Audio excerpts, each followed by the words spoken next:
Jason Brown is the author of Margin Matters: How to Live on a Simple Budget and Crush Debt Forever. The book chronicles the journey of he and his wife's efforts to pay off $75,000 of debt in 3 years.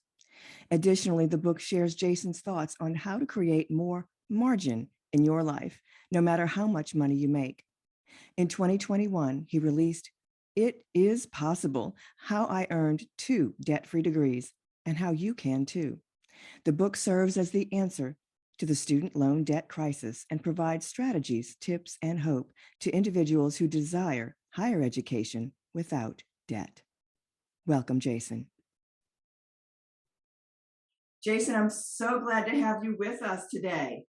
It's so great to be here. I really appreciate the time and the opportunity to share some more of my debt-free degree stories with you. Well, I tell you, Jason, I get the vast majority, as you can imagine, of people who approach me have student loan debt. I mean, that's just all we hear, right? And Right.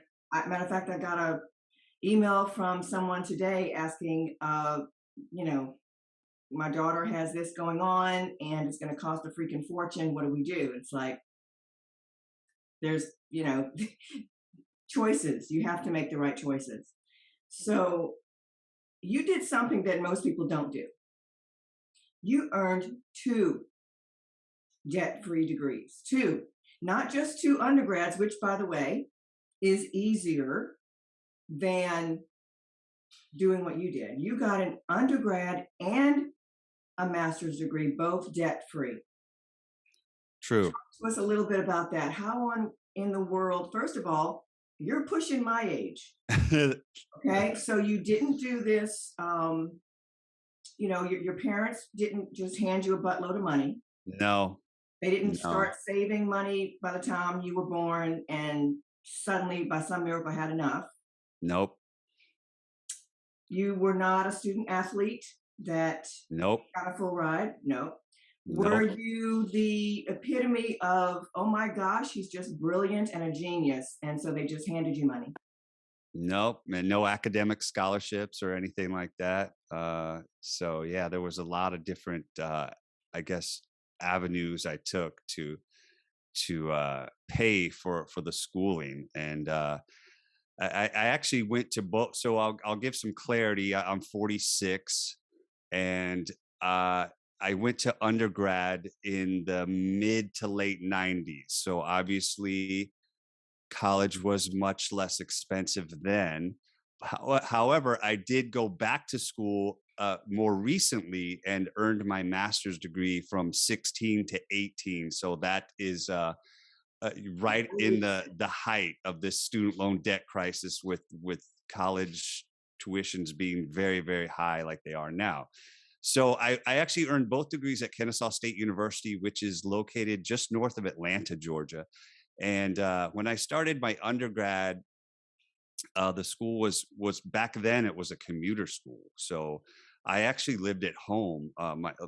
That was one way I saved a lot of money. My parents allowed me to live at home, so I just drove to school. It was 7 miles to campus. So that was a huge savings right there. So the other savings, of course, is the fact that I stayed in state and went to a public school. That saved me a tremendous amount of money.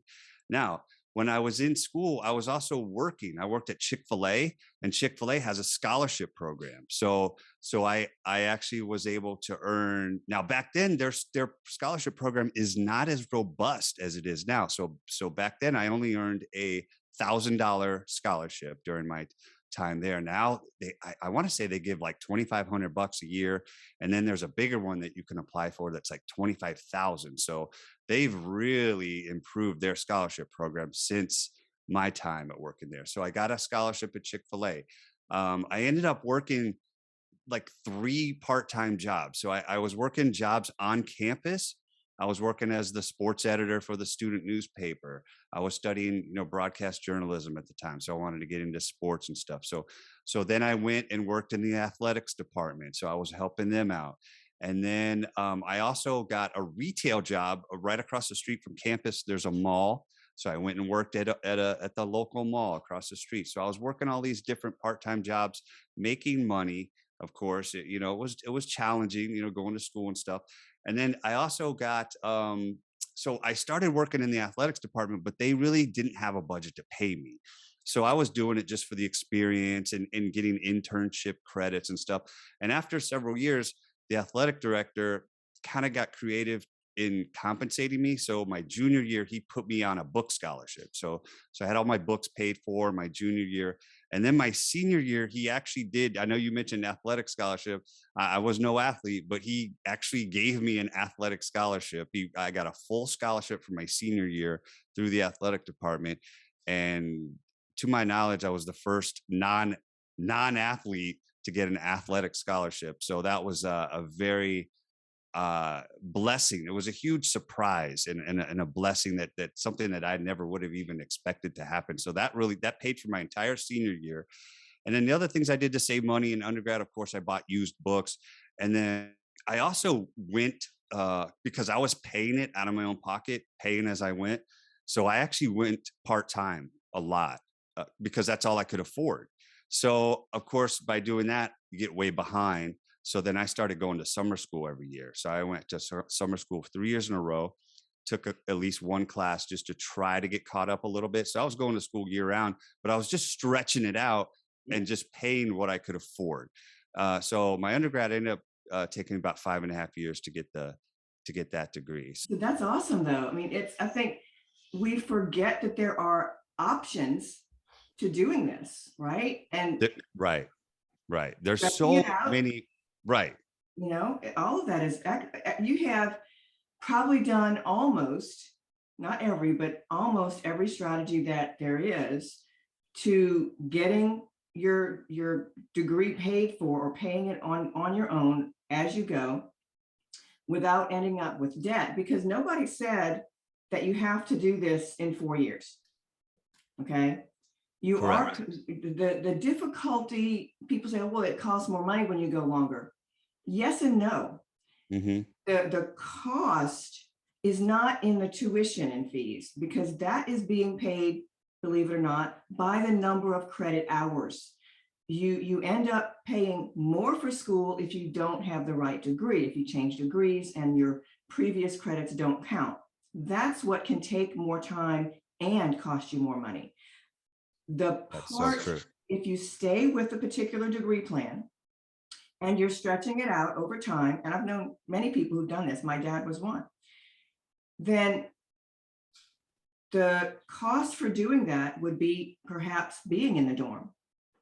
If you're only going part-time and they let you stay in the dorm part-time, which most of them don't these days, you have to be full-time to be in the dorm anyway. That can cost Right. a lot of money, but living at home, staying with your parents, and going to a more local, regional university in your state can definitely be a way to do this. Another Yep. thing you mentioned was working during school. Hmm. I did that. I also didn't have college paid for with scholarships. One of the things that I try to caution families about, because they're not aware of this, is that these days, almost every high school has AP classes and honors classes that they are adding additional points to your GPA for. Colleges True. unweight those GPA points. Okay. So if you have a 4 point something GPA weighted with those AP courses, and then they unweight that GPA, and now it's a 3.7 something unweighted. Right. The scholarship requires a 3.8. Guess who doesn't get the scholarship? Right. Okay. That was me. When I was in high school, we got extra points for honors courses and higher level classes like that. I had all these cool honors classes. Woo! I thought I was getting a scholarship because I met that GPA requirement at my school. And then they said, oops, recalculating your GPA, you missed it by that much. I mean, literally Wow. 0 something something missing it. Wow. Man. I got younger siblings. They didn't take those courses the following year because they Okay. learned by example to get those Right. scholarships the right way. Because you have to realize, yes, colleges are looking for course rigor, but you don't have to take 15 AP classes to show that. They just want to know you can pass college courses. That's it. So take a Right. few but you don't necessarily have to take all of them, but always take the ones that you know you can do extremely well on. If you Exactly. suck at science, don't take AP chemistry, because you might get a B or a C, and think about that actual B or C counting in your GPA. Rather Yep. take the regular chemistry and get the B or A and get a higher GPA. Uh, I also worked, as I mentioned, 3 jobs. Yep. It can work, but you just have to figure Yep. this out in advance. You can't go into it saying, well, XYZ school is 50 grand, so I guess we're just going to have to take out loans and you'll Right. have $200,000 in debt when you graduate. There are other ways of doing this. So, Jason, Yeah. how is this possible for our kids to do this? I mean, how can they actually avoid the student loan debt? Yeah. There's Well, got to be a way. yeah. And I want to share real quick my master's degree story because that's a little bit more relevant in today's time. So real quick, so I actually got a job full time at my alma mater at Kennesaw State University. I was working it was a marketing role, and I was working full time for the university. So one of the perks as an employee of the university is they will actually pay for your tuition. They have it's called the TAP program, which stands for Tuition Assistance Program. So I signed up for that, and so I had all my tuition paid for, but I just had to pay for books out of my own pocket. So even though I had that tuition paid for, I still applied for scholarships to pay for the books. And I actually won 2 small scholarships that totaled $1,500, which was by far more money than I needed for books because I bought all used books and actually borrowed books from other classmates that had just taken those classes. So I just borrowed books and gave them back to people, and I avoided paying hundreds of dollars for books just by doing that. And then the books that I bought used, I just sold them back on eBay or Amazon or what have you, wherever I bought it from. But so I got the tuition money, and then what happened was I didn't actually finish school. I actually changed jobs before I graduated with my master's degree. So I got a job in the private sector where I'm working now, but my company that I'm at now, they have a tuition reimbursement program. So that was the first thing I did. My first day on the job was I couldn't sign up for that fast enough. I'm filling out the application, and they paid for the rest of my schooling through a reimbursement program. The employer paid for that. So with the master's program, I actually made money from those scholarships that I didn't use all that money for books. And I had that master. Now I never would have been able to afford any of that out of pocket, and I was not about to go into any type of debt.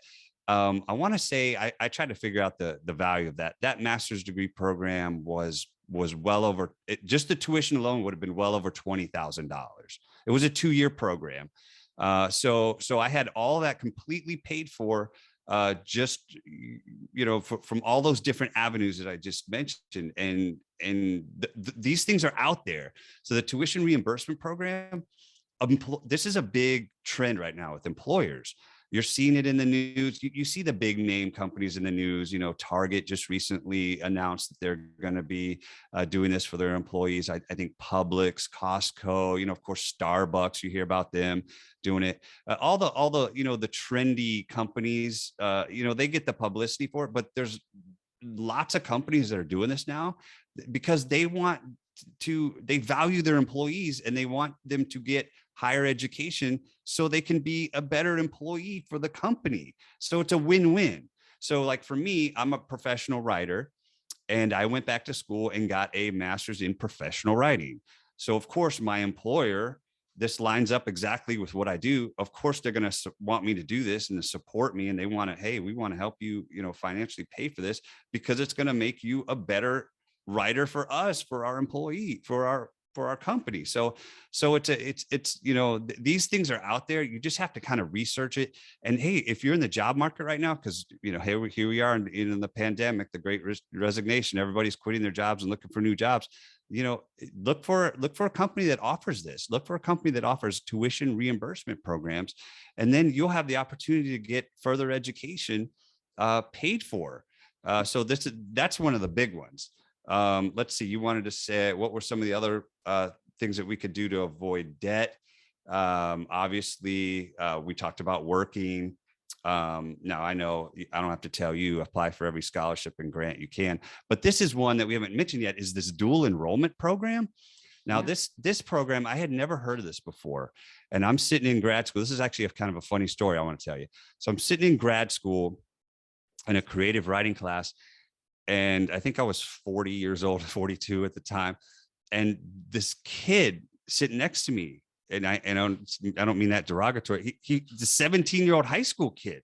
I said, I turned to him and said, "What are you doing here? How are you here?" And so actually this class was, they call it a cross-listed class. So this is the way that colleges and universities are cutting budget, is they're having classes with grad students and undergrads together. They're mixing them in together, which, some people don't really care for that, but that's just the world we live in now with the budget cuts. So I'm sitting in this class. So he's there as an undergrad and I'm there as a grad student. And he's a 17-year-old high school kid. And he starts telling me about this dual enrollment program that he's in. And I said, "Well, what is that?" He says, "Well, I graduated a semester early from high school and now I'm taking college classes. And when I go off to college," he was going to go to University of Alabama the next year. He says, "When I go off to college, I'm actually going to start as a sophomore." So he starts a year ahead, and the state, now in Georgia, the state pays for everything. Now, I think it's different in each state how they handle this, but in Georgia, they pay for everything. They pay for all his books, to it. All his costs are paid by the state. So he basically got his first year of college for free, taken care of, knocked out. And not only is he saving the money, he's saving a year's time. So now when he goes off to college, he can potentially graduate in 3 years and be a year ahead of all his peers in the job market. That's one more year of salary he's going to potentially get. So the benefits of a dual enrollment program are tremendous. So he's telling me this story, and I'm thinking about my 2-year-old son at the time. Like, okay, how do I get my 2-year-old son signed up for this? Can we go ahead and do this right now? So that's one that I tell people about, that you really, really want to look into if you can pull that off. Yeah, there are so many opportunities, and you mentioned dual enrollment. It's a great way, at the bare minimum. It's another great way of showing colleges, your 4-year university, that you can do college level work while you're in high school. So it doesn't have to be AP classes, doesn't have to be honors classes, but if you take dual enrollment, that's just another avenue of showing the colleges that you can do this. You can pass and graduate. Their graduation rate is one of the metrics that they're judged on. So colleges are very interested in that. They want to know that you can handle college level work. And I always look at people and say, look, not every path is the right path for every person. Right. You have to do the math. You've got to sit there with a spreadsheet and figure out if this is the best course of action for your teenager. And the reason is this: what we call entering freshman scholarships are by far the largest chunk of change you're going to get. If you have great academics in high school and all these cool, some type of extracurricular and whatever, if you've got what the college is looking for and they're willing to pay you to attend, then that entering level scholarship is going to be the biggest chunk of change for free that you're going to get. However, if you transfer from one college to another, whether it's via dual enrollment or something else, sometimes you are still allowed to get entering freshman scholarships, sometimes not. Depends on how you do it. Depends on how much actually transfers. So you have to look at that, look at the full picture. It's not the right way for everyone, because if you're not getting those scholarships, well, maybe starting out a junior college is the best financial move. But it might not be if you're transferring from junior college to your 4-year and you would have gotten that 4-year scholarship versus a transfer scholarship, because those are really, really teeny tiny. There are so many opportunities. And I love that you mentioned tuition reimbursement. I had always known that there were some number, not a large number, but some number of companies such as Chick-fil-A and Target that have college programs that actually let their employees attend college and get their degree or get some portion of their degree on the dime of the company. And that's usually very restricted to the type of degree that the company wants them to have. Because Target doesn't want a music degree. That doesn't help Target, right? Right. Our business degrees would be awesome. Retail, marketing, any of that. Right.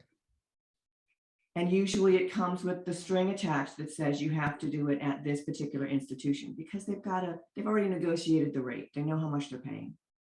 Exactly. But when you mentioned tuition reimbursement, I totally had forgotten about that.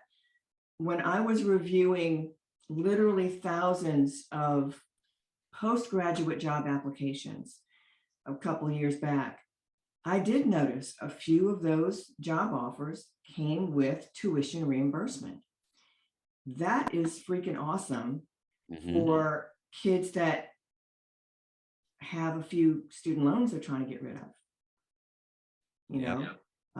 Sure, they're going to be limited. They're not going to pay you $200,000 debt, but they may pay some number of zeros towards it. Hey, some money's better than nothing, right? And you're still getting to be an employee. So that's definitely a huge perk, For sure. So I love that you mentioned, the scholarships. What was really interesting to me as well, we think about the college employee. We think of that as being, oh, well, if my parent worked for the college, then I could go to that college for free. Right. I think very few are thinking about the possibility of, wait a minute, if I get a job there first as a grad, I've graduated, I'm an undergrad, I've got my degree, and I get a job back at the university. Let's talk about that tuition deal that they have for employees, because that's a pretty smoking deal. Right. It's worth it. It's definitely worth it. If you are, looking to increase your education and go back and get any type of degree. If you want to go get another bachelor's, or maybe you didn't finish your bachelor's and you just want to go back and finish it. That's happened to a lot of people. A lot of my friends went to school and never finished. So that could be an opportunity to go back and, hey, I have 2 semesters left. Let me finish it up, and the school will pay for it. It's pretty awesome. One of the things that people and the media like to toot is the high cost of college. Right. And the truth is, though, it's the sticker price that's high. Almost no one pays the sticker price. You have to want to pay the sticker price. That's right. Seriously, I mean, think about it as going to a car dealership. You're going to get a car. Well, you usually will have a budget in mind. You know that this is how much you're willing to pay per month. This is about what you're willing to sacrifice. And you walk into that dealership expecting to find something in that range. If you don't, you move on. You find another dealer. Yep. But we're not looking at colleges in the same way, and we should be. Because when I go to a dealership, and it's a big if I'm going to pay full freight for that vehicle, they better be offering more than just, here's your car. I want some free services thrown in. I want to know that if I walk in there for an oil change, that they're going to give me a loaner car so I can go get my grocery shopping done. I want to make sure that I'm being treated the way I deserve to be treated, based on the fact that I'm spending a lot of money and I'm not negotiating the price. Colleges do the same thing, but we're not told this is possible. For the vast majority, for like 75% of kids attending colleges and universities, they're paying 56% of the sticker price. Oh yeah. You don't hear that in the news. They're not going to tell you that, because they're banking on that 25% paying the full price. You have to pay attention to where you're applying. There's 4,000 four-year colleges and universities in the U.S. Pick the one that wants you and is willing to give you a scholarship. Because trust me, there's somebody somewhere that's either willing to do that, or there's another path, such as going to a junior school or working to get the degree. If you have figured out how to do these things and you're still a little short, number one, scholarships abound. There are scholarships for everybody, no matter what grade level that the child or the teen or the adult is in. And there's also jobs on campus, That is true. A lot of opportunities on campus. a lot of them. The biggest and best one is becoming an RA, a resident assistant. Now that's tough to get. It's not an easy job. It does take up time as well when you do get it. But if you get the RA job, your dorm room is usually paid for. And that's a huge expense. Plus you get a paycheck, you know. Yep. That's a big help. Big It's help. a big help. So you can't do that as an entering freshman. You still have to have your ducks in a row going in. But that can be lanyard. That can be extra money if you've already got everything else taken care of. So just a lot of opportunities that I think families are missing. But I guess another question is, you know, what are some of the better or even cheaper alternatives to traditional college these days? Yeah. So there's so much now, just because now we live in the age of the internet and the digital world.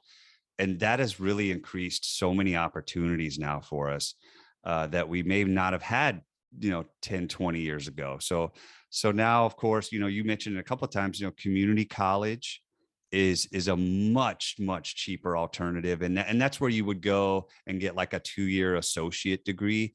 And there's a lot of good jobs Yeah. that you can get with a 2-year associate degree that people probably don't realize until they do their research.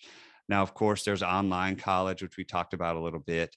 That there's that opportunity, but this is a big one, and I know you probably love this too. Is the technical college or the trade? There's different names for it. There's technical school, trade school, vocational school, right? So those are all kind of interchangeable. But this is where if you have an idea of what you're interested in, and I know that's a big problem. Most people go to school because they don't know what they want to do yet, and they just want to go and figure it out.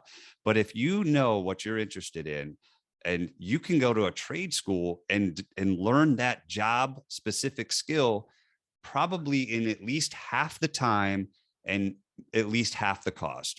Most of the time, even more significant of a savings. Oh, yeah. And if you want to learn how to be, for example, if you want to learn to be a culinary chef and you want to, launch your own food truck business, or you want to start a catering company, something like that, you can go to a culinary school and do that in a year and maybe pay $10,000 versus, going to school for 4 to 6 years trying to get a bachelor's degree and, paying $80,000 of student loans for basically the same thing. So there's so many opportunities in the trade school world. Now, another one that's near and dear to my heart, because this is where I actually used to work, is the continuing education, also known as professional education. Now that's on the non-credit side. And Kennesaw State has a college of professional education. And what this is what we call is caters to the working adult. This is for people that maybe never even finished high school and had to go back and get a GED. And they have decided that, hey, I want to learn how to become a medical assistant, or I want to get a paralegal degree. I want to work in the law in the legal field, and I can go get a paralegal degree. And so you don't have to go to college. You can go get these professional certificates. These are kind of similar to like a trade school. So you would go through a class, like for example, the paralegal program. I want to say you can do that in 1 to 2 years and pay about $5,000. And then you get your certificate, your professional certificate. You can go get a job with a law firm as a paralegal. There's so many opportunities like that where if you know specifically what you want to do, you can go get the education you need, the targeted education you need at a fraction of the time and a fraction of the cost. Another one is apprenticeships. There's apprenticeship programs that you can do. My sister did one of these. She started working at a hair salon, just working at the front desk, checking people in. And the owner comes up to her and he says, "Hey, would you like to do an apprenticeship program with me?" And she says, "Okay, I never really thought about that. What is that?" He says, "Well, you work as an apprentice for 2 years. You work underneath you learn all about the business. You learn how to become a professional hair and makeup stylist. You go through the schooling, you get the certifications, and then you're out on your own." And that's what she did. It was a 2-year program. She still got paid, whatever her, as when she was working there, she got paid a part-time hourly rate. But then now she's a professional hairstylist and makeup artist, and so that's a tremendous route. If you know the industry or the field that you want to work in, you can be an apprentice. Now, of course, there's the military option. We know that military isn't for everybody, but military is good for a lot of people. And I there's people that specifically go into the military just to get those military education benefits, because they have like the GI Bill and the VA education uh, reimbursements, but they will pay for all of your schooling. And then, of course, a lot of people make a career out of being in the military as well. And then, of course, there's internships, there's volunteering. This is another thing I did. That when I wanted to work in athletics, this was down the road. This was after I was out of school. I wanted to get back in athletics. I just started. They didn't have any job openings. I said, "Well, hey, can I come in and volunteer once a week, like on a Friday afternoon for like 2 or 3 hours a day?" That's all I really had time to do. And I said, "Sure, come on in." So I started volunteering with them. And guess what? Guess who the first person is going to find out when there's a job opening? Me, because I'm already in there. I've already got my foot in the door. So that's another something to think of. Like, hey, if I really want to work at this company, this is my dream job, maybe they'll let you volunteer or an internship. Now, a lot of internships pay now. Most of them pay. I'll tell you, my company, I was surprised to find out my company, we pay our interns $20 an hour. And I was like, what? Sign me up for that. Back in my day, it was extremely rare to get a paid internship. It was more like for course credit, but times have changed and most internships are basically like, an hourly job. And those internships will lead to a full-time job. So that's another good one. There's so much out there that there's so many ways now that you can get higher education without the traditional college route. So that's the point. I mean, just do your due diligence and see what's best for you. Yeah. And you've got to do the research. And, there's so many choices out there. And what I've found too is that if you're after the money, let's say you really need/want a job that pays X dollars. Okay, cool. But did you know that a mechanic can have the same salary, the same income per year as a mechanical engineer? The difference is one is hands-on, the other one is literally, designing the things that the other is working on. So part of it is in being, intuitive and knowing what is it that you, the student, likes to do. What do you enjoy? What might you prefer to do? Do you want to be in a cubicle designing things? Do you like that computer type stuff? Or would you rather be hands-on working on the projects that require a certificate versus a 4-year degree, right? Or a license? There are so many opportunities out there, but you have to think about, because one of the things that I ask parents, because, the media does a disservice in this entire education process. They really do. Number one, they only talk about the debt problem. Everybody has student loan debt. No, they don't. 70% of college students graduate with student loan debt, and that can be anywhere from $5,000, graduating with $5,000, all the way up to as many zeros as you want. But the higher level bunches of zeros is not the majority.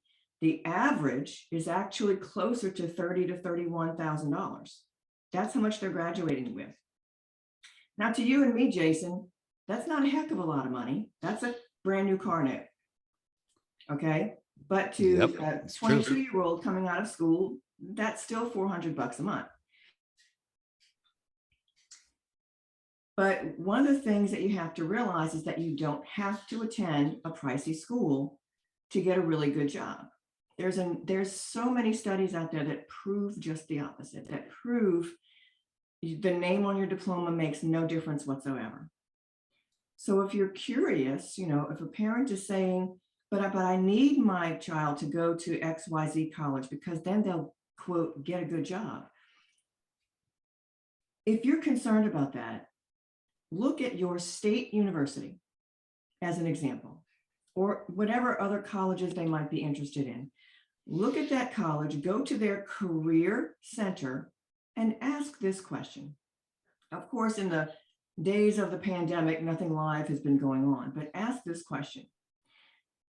When everything was live a couple of years back, right, what vendors, what companies were here on your college recruiting day, on your career day? Who was here? Give me that list. I want that list for the last couple of years that people were here. And you will be very surprised to find very reputable, big name, everybody knows it worldwide companies that are recruiting at your state flagship universities. Those are great schools. You don't have to go to something that costs a buttload of money. That's just a waste. It's a waste of money. It's a waste of what happens after your child graduates from college, because now they're stuck. Now they're trying to figure out, how do I live with my income and half of it outgoing to debt?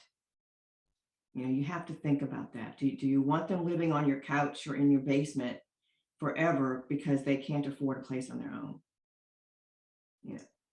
So there's a lot of opportunities.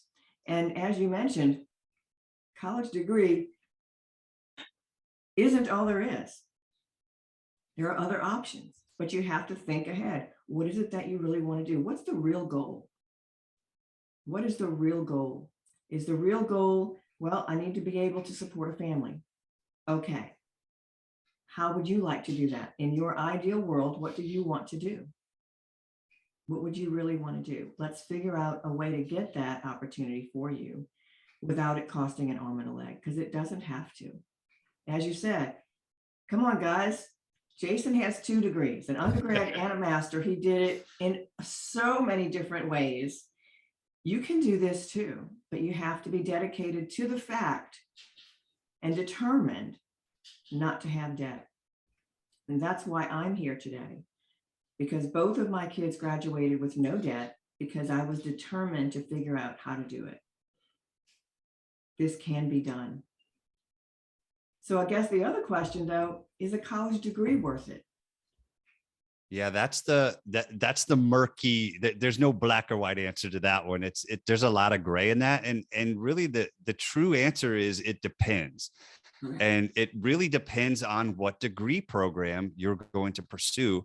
And you really need to do your due diligence. And this is where I tell people, hey, you should probably go meet with a career coach and have do those assessments that a career coach will do with you, and figure out what you're passionate about. The career coach will help you line it up with a degree program that will translate to a good, respectable, high quality, high paying job after you graduate. Now, I hate to knock on some of these career degree programs, but if you're going to go to school and you want to get a degree in art history or music or exercise science or liberal arts or some of the other ones, social work and human services, there's nothing wrong with any of those degree programs. And if you're passionate about those fields, that there's nothing wrong with that at all. Because we need good people in all of those fields. But I would strongly advise against taking out, $100,000 of student loans if you're going to go work in a nonprofit sector, or if you're going to be a social worker making $35,000 a year. That's where you have to do your research. You say, hey, I want to get a music degree, and what do I want to do with that? Oh, well, I want to be a music teacher. Okay, well, you need to go find out how much do music teachers' salaries pay, and if they don't pay, if they pay $28,000 a year starting out, you really don't want to get in any type of student loan debt to get that degree. That's where that's where we get lost in all these translations. So that's what people need to do, is you got to do your research and determine it's ROI, it's return on investment. Is this return on my investment worth what I'm going to pay into it? So for me in my master's program, so I'll back up a little bit because we were talking about that a little bit. This kind of trend, goes right along with what we're talking about here. So when I started my master's program, I had no idea the value of that degree. I had no idea if that was going to benefit me professionally. Like, is this going to lead to a better job? Is this going to lead to a higher salary?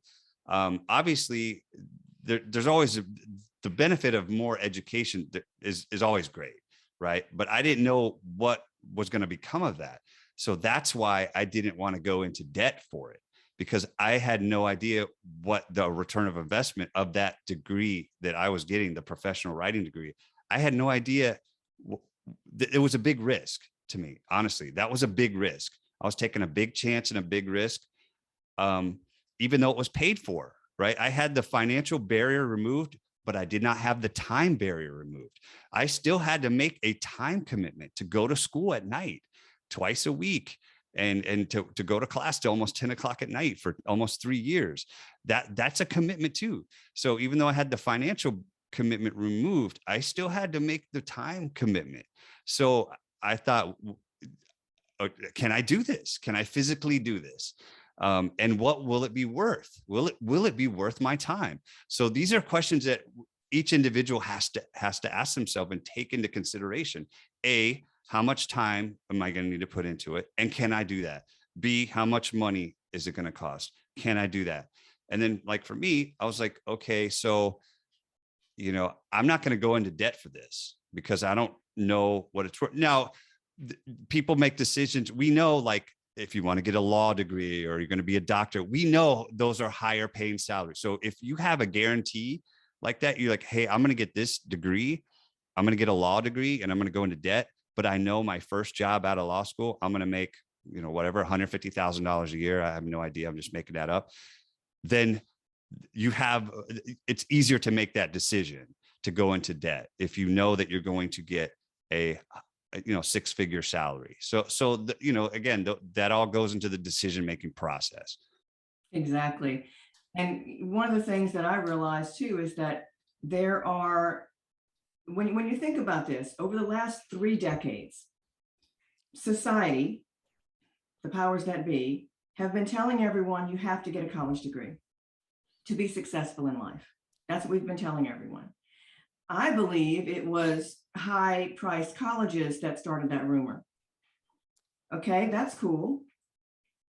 But when instead of having less than 30% of the population attending college, which is what it was about 3 decades ago, now you've got probably 80 to 90% attempting to go to college. Well, now you have to offer programs to fill something that these people want. That's where all those underwater basket weaving degrees came from. There's no job associated with that. Think, do the research, go to jobs.com or whatever it's called and look up what those jobs actually pay, and look up entry level. You don't want the median job price entry fee salary. You want the entry level. What is my kid going to get paid coming right out of college? Right. And I mentioned asking the schools who comes here to recruit. The other question to ask is, when you go to a specific school and you're getting a specific degree, go to that school and ask the College of X, where the degree is coming from, what is the average entry-level salary of students with this degree? Now, here's the caveat. The person sitting at the desk answering the phone probably doesn't know that answer. Bump it up the chain. Because I guarantee you, I promise you, every school keeps track of this. If you get to someone who should know, and they say, "Oh, I'm sorry, ma'am, we don't track that," he's lying, because they do track it. Colleges whose students come out with decent jobs, on average, with really good paying jobs, they keep track of that and they use it in their advertising. When you're going to those schools and you ask that question, well, not only do you now have a dollar amount of what your kids should get paid coming out, You can also balance that against what the national average is for that degree program. Now your kid has a negotiating point when he's negotiating his entry-level salary just coming out of college. That is what happened with my own son, because the college he went to, very specific. Our kids make this much money coming out of school. You have to have the knowledge to make the right decisions.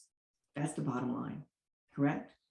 Yep. And a couple good websites. I know you're talking about the salary research. There's salary.com and there's glassdoor.com. Those are two really good sites if you wanted to research a specific salary in an industry or what have you. You know, what's the entry level for a public relations, position, and you can put in, Atlanta, Georgia, public relations entry level jobs, and it'll give you the average salary per city if you want to move to a different city. Those are two really good sites that you can do your research on as well, that you were talking about. Absolutely. Absolutely. Thank you for mentioning those.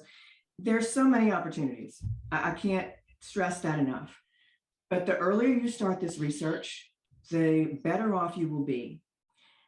It's not going to come to you on a silver platter. Colleges are offering degrees. Colleges are businesses. You've got to look at it from a business perspective. They are businesses. They have a product to sell. So they want you to buy, and they want you to pay the price. Well, just like discounts at your local department store, colleges give tuition discounts.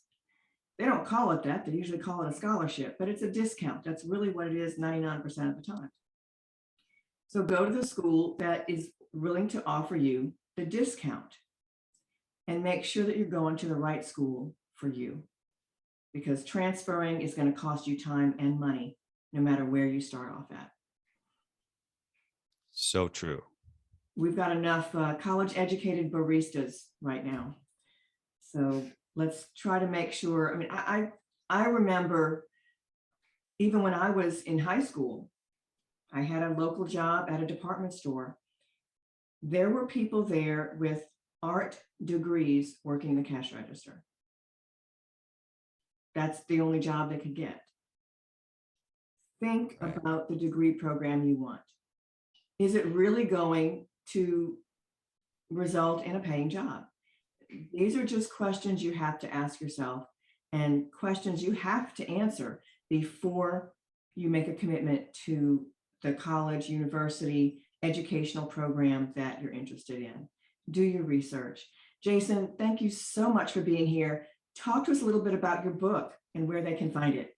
Sure. I actually have it here so I can show it to you if anyone's watching the video. It's called "It Is Possible: How I Earned 2 Debt-Free Degrees and How You Can Too." So it's actually on Amazon. And the best way to find it is just on my website. You can go straight to my website, which is yourmarginmatters.com. And then from the homepage, you can click right to the Amazon page and learn more about the book. And hopefully it will help anybody who is interested in going to college, or parents who have kids that are preparing for college. This will give an awful lot of tips. Pretty much everything we just talked about today is all going to be in that book as well. So I really appreciate the time and opportunity to share some more about my personal journey to 2 debt-free degrees. You can do this. Parents, go to that website. We'll have the link in the show notes. And Jason, thank you so much for being with us today. All right. Thank you so much. I really appreciate the time.